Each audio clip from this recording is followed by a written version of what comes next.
Meus amiguinhos, vamos lá?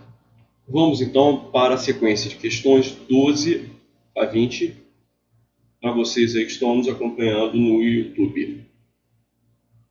Legal, pessoal? É isso aí. Uma história literária do fanatismo. A palavra fanático nem sempre foi um insulto ou uma acusação. Hoje em dia, se chamar um cara de fanático, é tudo de ruim. Até onde se sabe, pode ter começado como uma espécie de elogio. O termo latino "fanaticus" vem de fanus, um altar ou um santuário. Designava o benfeitor de um templo ou um indivíduo diretamente inspirado por deuses, um mecenas das artes sacras ou um artista invulgarmente talentoso poderiam ser, à sua maneira, fanáticos. Então, a primeira acepção de fanáticos que as pessoas têm conhecimento não tinha a conotação negativa que hoje em dia possui, né? Então, era um benfeitor, poderia ser um artista talentoso, poderia ser um mecenas de artes sacras, enfim. Só no século I a.C., no primeiro século a.C., que Cícero talvez tenha sido o primeiro a usar com uma conotação negativa, tá? De usar a palavra de forma pejorativa numa de suas orações. O termo vira sinônimo de supersticioso. Então, só nesse primeiro momento é que a palavra fanático ganha uma dimensão negativa, tendo o sentido de supersticioso. Centenas de anos depois, Voltaire chegou a uma definição mais próxima daquela que usamos hoje. Ou seja, aquela que foi utilizada por Cícero ganhou pela primeira vez uma conotação negativa, mas ainda não se aproxima exatamente daquela que nós usamos hoje. Então, de acordo com Voltaire, o iluminista Voltaire, o fanatismo é uma doença da morte. Perdão, uma doença da mente, que se transmite da mesma forma que a varíola. Então, é uma doença que se transmite, tá? Ela contagia, é uma pessoa contagiando a outra. Então, essa foi a definição que o Voltaire deu, tá? Que ele escreveu no Dicionário Filosófico de 1764. O fanatismo não se transmite tanto por livros quanto por discussões e reuniões. O que ele quer dizer é o seguinte: olha, em reuniões, discussões que as pessoas estão ali falando, conversando, o fanatismo se expande muito mais, se estende muito mais. Livros nem tanto. Por quê? Aí ele explica. Raramente nos sentimos exaltados quando estamos lendo sozinhos, com a mente tranquila e sedada. Então, sozinhos, fazendo uma leitura, dificilmente o fanatismo nos atinge. Agora, em reuniões, em discursos, que as pessoas estão exaltadas, aquilo ali inflama as pessoas. Só que aí o autor do texto fala assim: poxa, não sei até que ponto concordo com a indulgência plenária que Voltaire concede aos livros. Olha, aí o autor do texto fala assim: olha, não sei se eu concordo tanto assim com essa visão de que o fanatismo não atinge as pessoas por meio de livros. Ele não, repare só, ele não discorda, o autor não discorda da definição que Voltaire deu para fanatismo. O ponto que ele discorda, a divergência dele, é que ele acha que os livros também, ao contrário de Voltaire, também podem levar as pessoas para o fanatismo. E aí ele explica, olha lá, nós poderíamos encher uma razoável biblioteca que inspiram paixões sangrentas. Então existem muitos livros que também podem levar a paixões sangrentas, ao fanatismo. Mas o iluminista francês, Voltaire, parece aproximar-se de uma verdade atemporal, quer dizer, uma verdade que não tem tempo, ela é eterna, ao apontar a natureza gregária, daí vem até o verbo agregar. Agregar é unir, juntar, e contagiosa do fanatismo. Então o fanatismo é uma coisa que une várias pessoas, infelizmente é uma realidade. Quando a gente bota em mente que uma determinada coisa é ruim, então a gente começa, o fanatismo convence que todo mundo, as pessoas param de ter um raciocínio crítico, de fazer uma análise crítica para saber se aquilo é ruim ou não. E ela é contagiosa, ela contagia as pessoas. Gente, o nazismo foi assim. Como uma força da natureza, essa praga mental se propaga pela ânsia. É uma praga mental.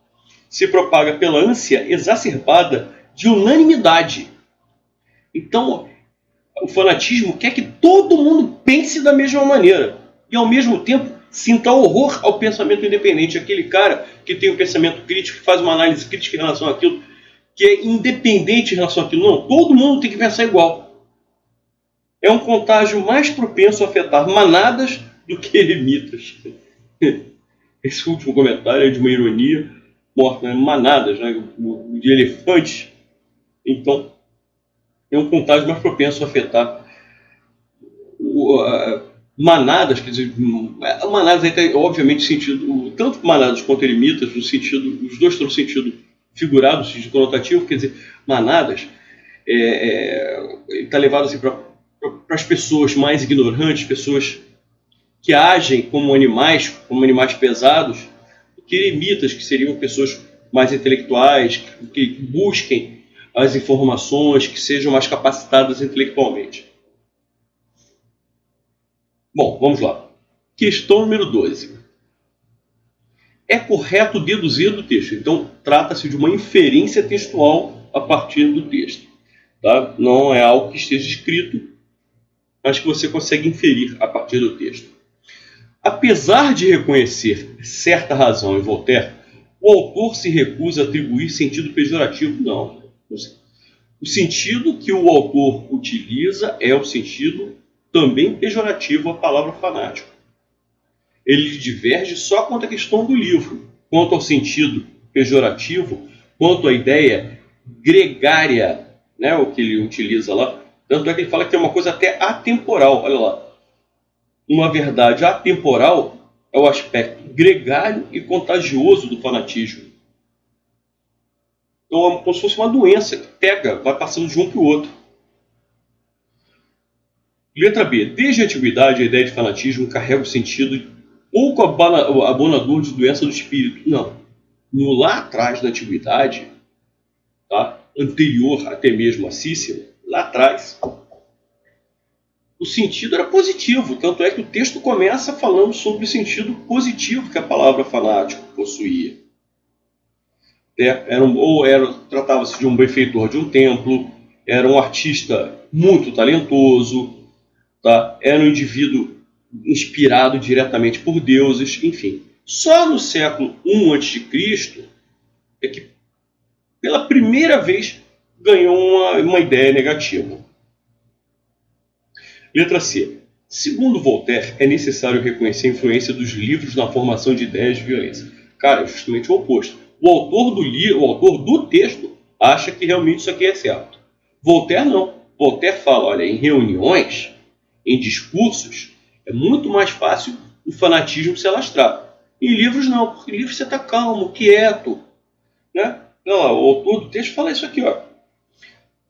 Opinião do Voltaire. Raramente nos sentimos exaltados quando estamos lendo sozinhos com a mente tranquila e sedada. Aí o autor do texto vai divergir desse entendimento de Voltaire. Então a letra C também está errada. Letra D de dado. Quando a mente se despe de ideias pré-concebidas, a tendência ao fanatismo pode ser mais contagiosa. Cara, muito pelo contrário. Quando se despe, quer dizer quando abre mão, quando prescinde de ideias preconcebidas. Gente, quando abre mão de coisas preconcebidas, quer dizer que a pessoa passa a ter uma visão crítica, uma visão dela. Certo? Então, quando isso acontece, ela passa a ter uma visão dela, ela consegue se afastar do fanatismo. Agora, quando ela se entrega às ideias preconcebidas, que é a ideia que todo mundo tem, você lembra? Que é o aspecto da unanimidade, olha lá, se propaga pela ânsia exacerbada de unanimidade, pelo horror ao pensamento independente, certo? Então, quando a pessoa tem um pensamento independente, ela não se entrega ao fanatismo. Mas quando a pessoa se entrega permite a penetração das ideias preconcebidas, aí a tendência ao fanatismo é mais contagiosa. Então, se despe significa abrir mão, prescinde, é justamente o contrário. Do ponto de vista do autor, a concepção de fanatismo é associada à ideia de irracionalidade. Consequência, é óbvio. O fanatismo é algo irracional. Tá? É como uma força da natureza, essa praga mental. Trata-se de uma praga mental. Então, algo irracional. E de transmissibilidade por influência. Então, trata-se de uma irracionalidade, é uma praga mental.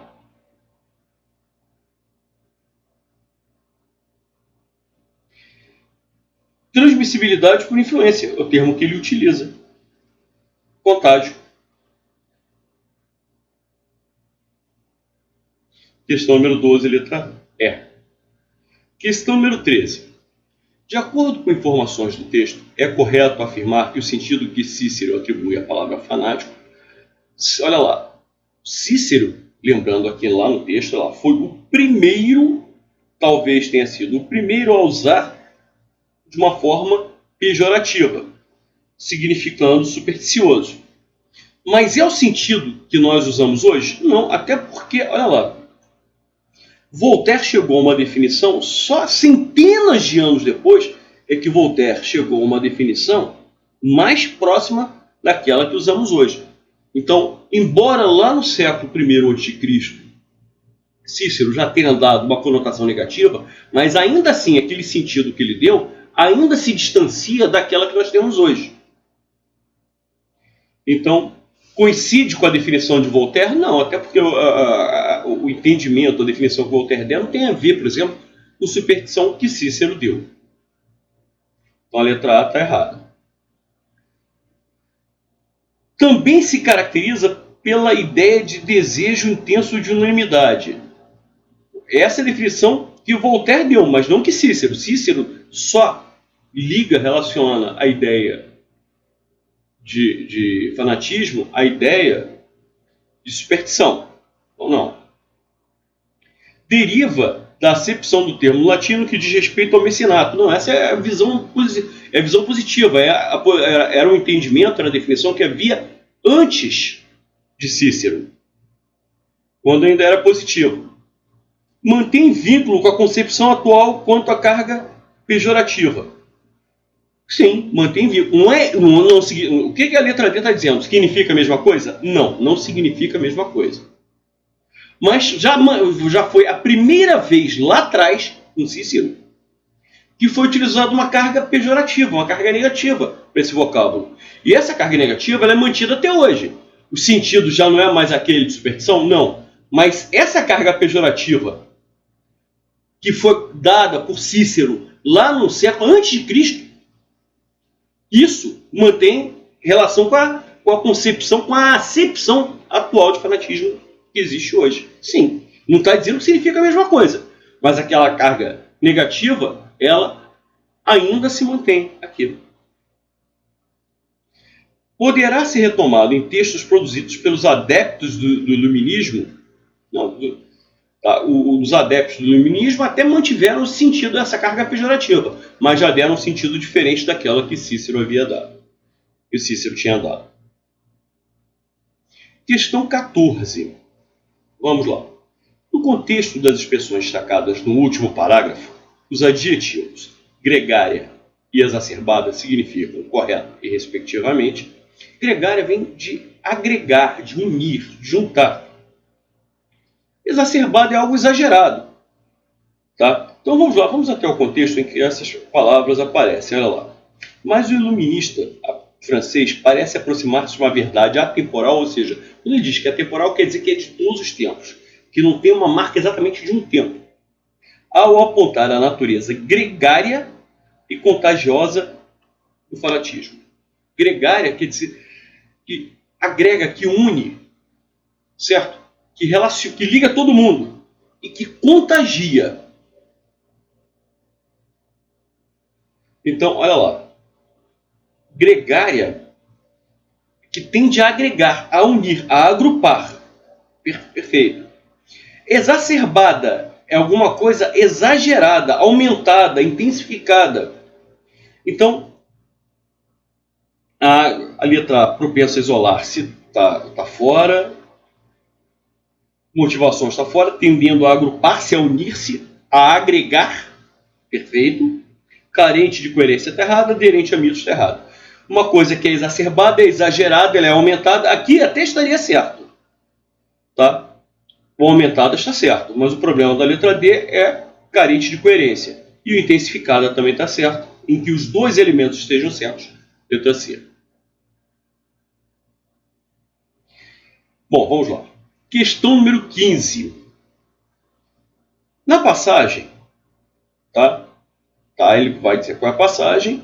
Os dois pontos introduzem uma sequência contendo. Vamos falar então vamos interpretar a ocorrência desses dois pontos. Não sei até que ponto concordo com a indulgência plenária que Voltaire concede aos livros. E ele não concorda por quê? Ele não concorda, o autor do texto não concorda por quê? Porque poderíamos encher uma razoável biblioteca com obras que inspiraram paixões sangrentas. Ou seja, esse elemento que aparece depois dos dois pontos, explica por que ele não concorda com Voltaire. Olha, não sei até que ponto concordo com a opinião do Voltaire. E aí ele explica, dá uma ideia de porquê. Então ele explica, ele esclarece, ele justifica o fato dele não concordar com o entendimento de Voltaire. E aí eu poderia utilizar o conector de caráter explicativo. Conjunção porquê. Ou uma das conjunções sinônimas do porquê. Porque, já que, visto que, dado que, uma vez que, pois. Então dá uma ideia de justificativa, dá uma ideia de explicação, justificativa, explicação, esclarecimento.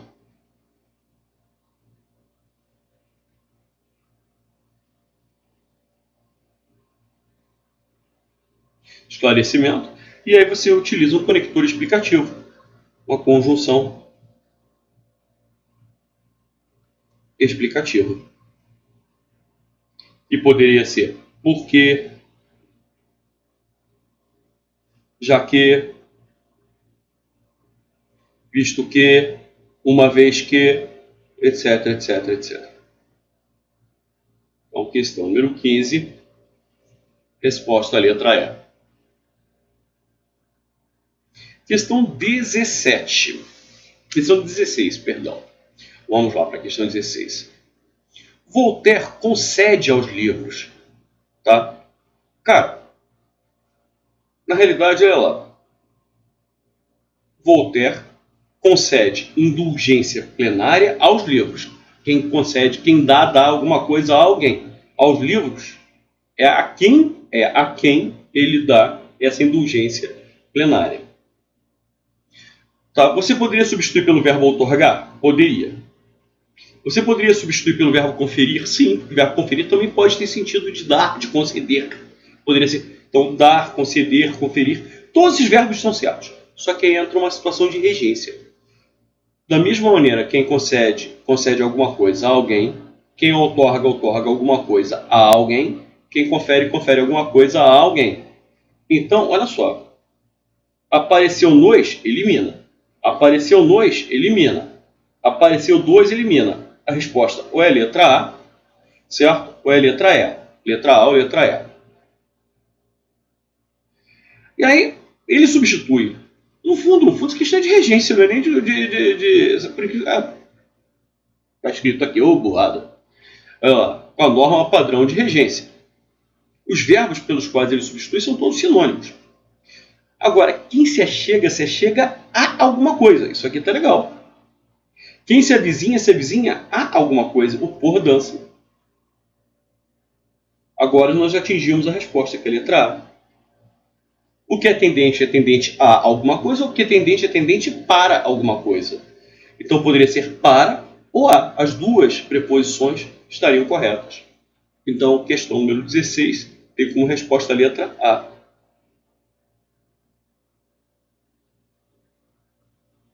Questão número 17. A passagem do texto em que os termos destacados imprimem ao texto ideia de comparação. Então vamos lá, gente. Poderíamos encher uma razoável biblioteca com obras as quais. Esse que aqui é o pronome relativo, eu substitui por as quais.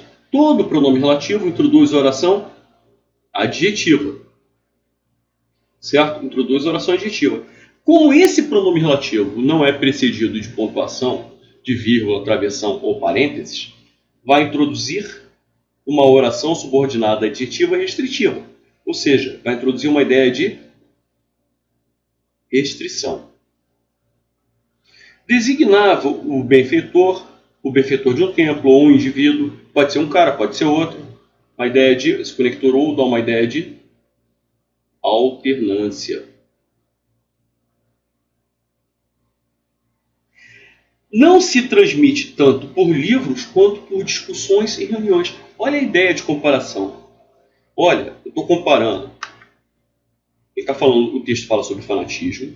E ele diz nessa frase que o fanatismo não se transmite tanto por livros quanto se transmite por discursos e reuniões. Ou seja, o autor, nesse momento do texto, o autor está reproduzindo uma fala do Voltaire.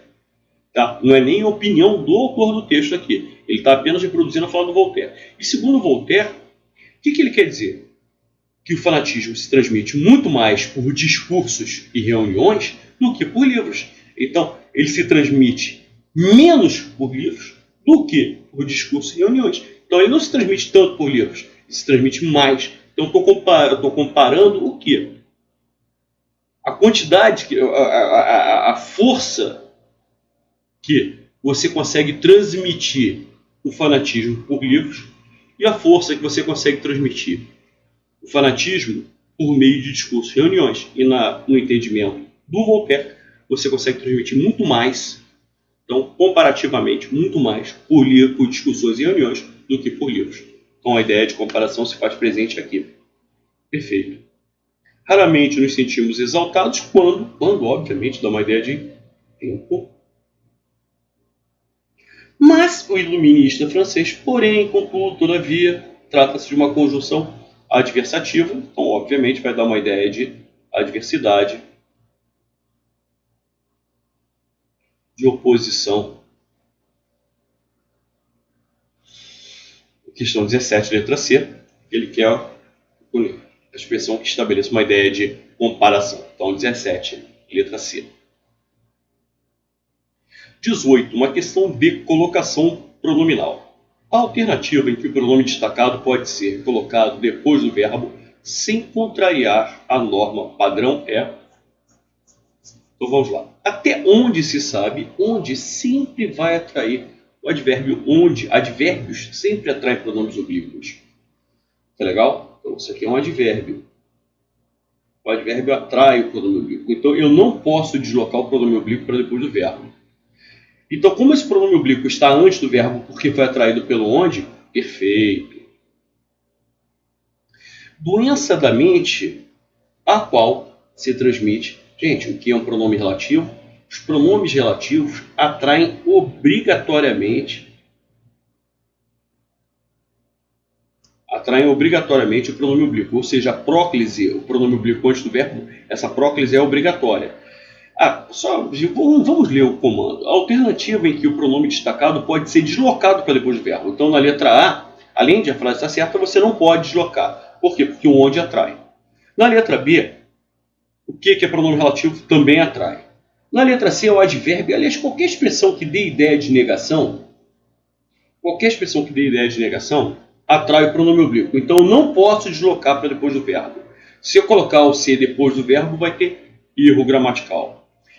Raramente, outra vez um advérbio. O advérbio atrai obrigatoriamente o pronome oblíquo. Esse pronome oblíquo nos é atraído pelo advérbio.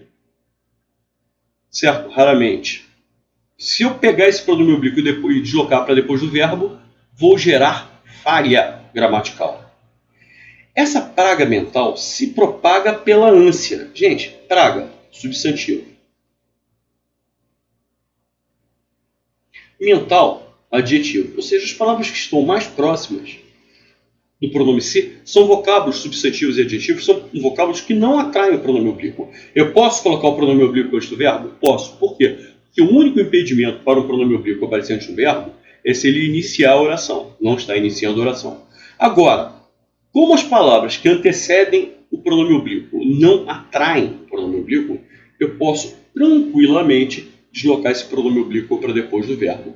Então, as duas formas estariam certas. A frase original está certa, como estaria certo se viesse essa praga mental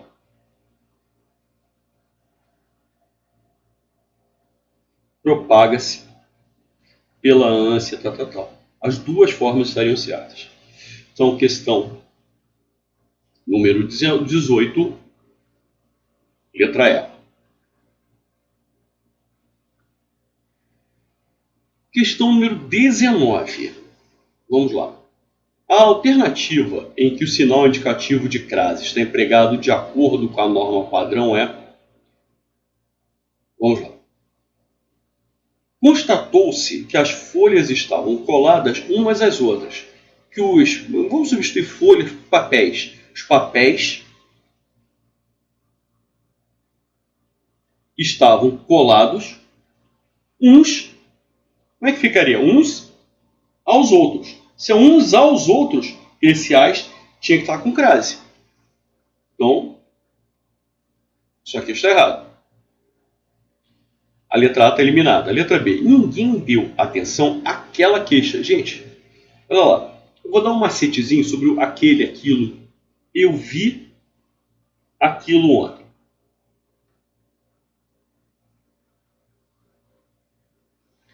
Certo? E eu me referi àquilo ontem. Gente, o macete é o seguinte. Substitua pela palavra isso. Substitua pelo pronome demonstrativo isso, esse, essa. Se aparecer a preposição a, vai haver crase. Eu vi aquilo ontem. Eu vi isso ontem. Apareceu a preposição a? Não apareceu. Então não vai haver crase. Agora, eu me referi àquilo. Eu me referi a isso. Como apareceu a preposição a, tem que haver crase. Ninguém deu atenção àquela queixa. Ninguém deu atenção a essa queixa. Como apareceu a preposição a, tem que haver crase. Perfeito. Devido à maneira grosseira, devido ao modo grosseiro.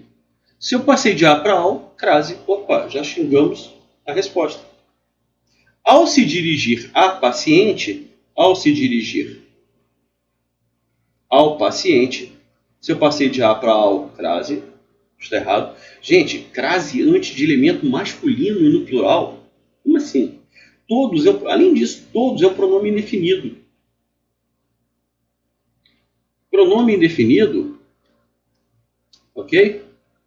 Pronome indefinido não permite a presença de artigo. Então, isso aqui é um erro grosseiro.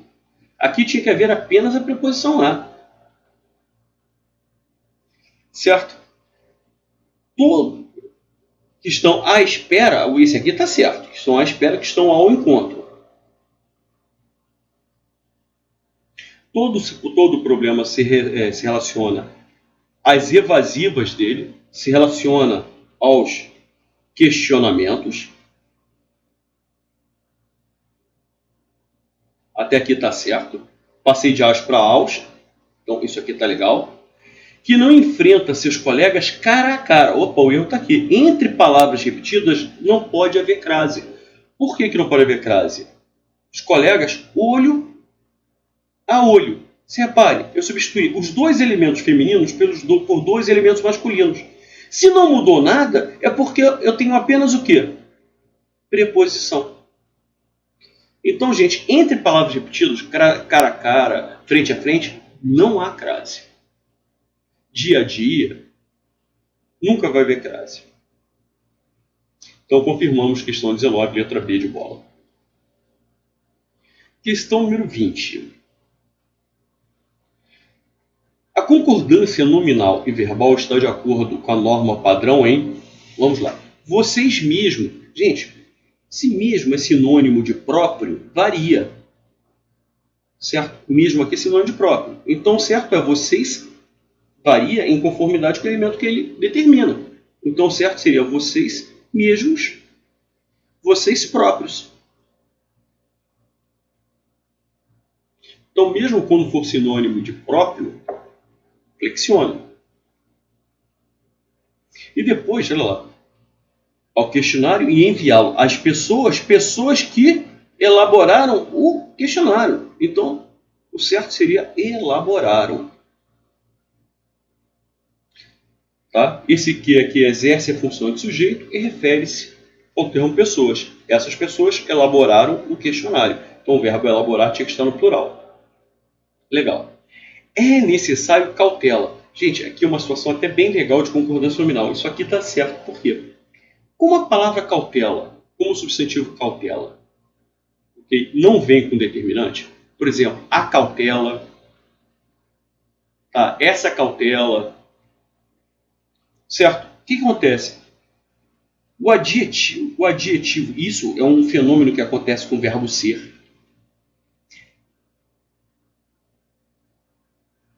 O verbo ser. O adjetivo vai ter que vir na forma neutra. Gente, a forma neutra é o seguinte, a língua é extremamente machista. A forma neutra é a forma masculina. Certo? Por isso, isso aqui está certo. É necessário cautela. Lembra aquele exemplo? Entrada é proibido. Se eu colocar o artigo, a entrada é proibida. Ok? A mesma coisa.